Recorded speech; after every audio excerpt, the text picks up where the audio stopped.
இன்னைக்குரிய devotion ஆசீர்வாதமான ஆண்டா சங்கீதம் 85:12. புது வருடத்துக்குள்ள பிரவேசிக்கிற ஒவ்வொருவருக்கும் இந்த ஆண்டு எப்படி இருக்குமோ, ஆசீர்வாதமான ஆண்டா இருக்குமா இல்ல எப்படி இருக்குங்கிற கேள்வி நம்மள அங்கலாய்க்க தான் செய்யும்.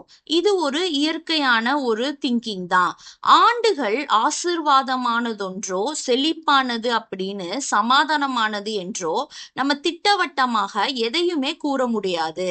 எப்படி வேண்டுனாலும் நம்மளுடைய நாட்டின் சூழ்நிலைகளும், நம்ம லைஃபோட சூழ்நிலைகளும், நம்ம சொசைட்டியோட சூழ்நிலைகளும் இருக்கலாம். பலருக்கு நிகழ்வது போல நம்முடைய வாழ்க்கையிலும் வியாதி, இழப்பு, நெருக்கடி, போராட்டம் இல்லாம இயலாமன்னு எதுனாலும் நடக்கலாம். அப்படி என்றா எது ஆசீர்வாதமான ஆண்டு அப்படின்னு பார்ப்போம். நம்ம எண்ணுகிறபடி எல்லா சௌகரியமும் சாதகமும் பிரச்சனை இல்லாத ஒரு வாழ்க்கை சூழ்நிலை தான் ஆசீர்வாதமான ஆண்டுன்னு நம்ம நினைச்சிட்டு இருக்கோம். ஆசீர்வாதமான ஆண்டு அப்படின்னா நம்மள ஆசீர்வதிக்கும் தேவனோடு நம்ம எவ்வளவு ஐக்கியமாக வாழுகிறோமோ அந்த ஆண்டு தான் ஆசீர்வாதமான ஆண்டு. ஆசீர்வாதமான ஆண்டுனா எல்லா வசதிகளோடு கவலை கஷ்டங்கள் இல்லாம சுமூகமான ஒரு வாழ்க்கை வாழ்றதுங்கிறது தப்பான ஒரு அர்த்தம்.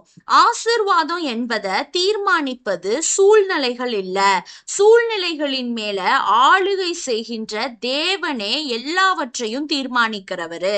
இஸ்ரவேல் மக்கள் கானான நோக்கி போனப்ப அவங்க பல எதிர்மறையான சூழ்நிலைய கடந்து போனாங்க. ஆனாலும் அவங்க ஆசீர்வதிக்கப்பட்டவர்களாகவே இருந்தாங்க. ஏன்னா அந்த மக்களோட சூழ்நிலைகளை ஆளுகை செய்யற தேவன் அவங்க கூடவே இருந்தாரு.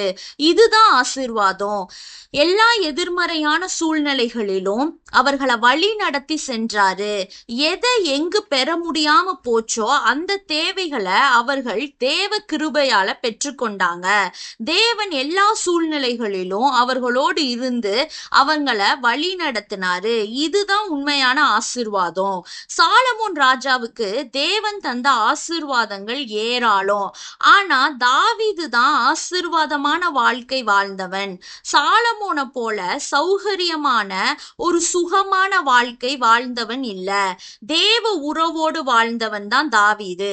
தேவனால் நடத்தப்படும் அனுபவத்தோடு வாழ்ந்தவன். தேவ உறவுனால ஒரு சாட்சியா வாழ்ந்தவன்.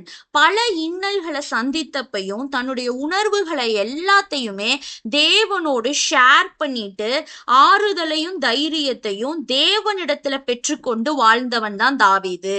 இதுதான் உண்மையான ஆசீர்வாதமான வாழ்க்கை. கர்த்தருக்கு நம்மள அர்ப்பணித்து அவருடைய ஐக்கியத்தோடு வாழ்றப்ப இந்த ஆண்டும் இனி எந்த ஆண்டும் நமக்கு ஆசீர்வாதமானது தான்.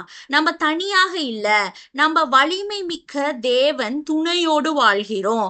காலங்களையும் நேரங்களையும் தன்னுடைய ஆளுகைக்குள்ள வைத்திருக்கிற தேவன் இந்த ஆண்டு முழுவதும் நம்மளோடு இருந்து நம்மள ஆசீர்வதிப்பாரு.